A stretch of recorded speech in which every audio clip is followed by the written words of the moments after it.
High বন্ধুরা, বাবা একদিন বৃষ্টি হওয়াতে দুদিন একটু রেহাই ছিল গরম থেকে। আবার আমাকে দেখে বুঝতেই পারছো কেমন গরম। মানে এই রান্নাঘরটা আমার যেহেতু অনেক ছোট, যার জন্যে রান্না করতে হলে আমি গরমে দাঁড়াতে পারি না। দিনের বেলা তো দাঁড়ানোই যায় না, রাত্রেবেলা। তা চলো যাই হোক, মেয়ের শরীরটা একটু ভালো না, গাটা গরম গরম ওয়েদার থেকে হয়েছে। তা আজকে রাতে আর মেয়ে বললো, মা আমি ভাত খাবো না, আমার জন্য একটুখানি লুচি আর একটু মিষ্টি মিষ্টি করে সুজি করে দাও। তা চলো যাই হোক, তাই করে দিলাম।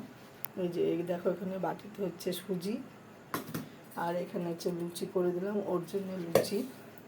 আর আমরা রাতে জল ডালা খাবো, যেহেতু গরম পড়ে গেছে।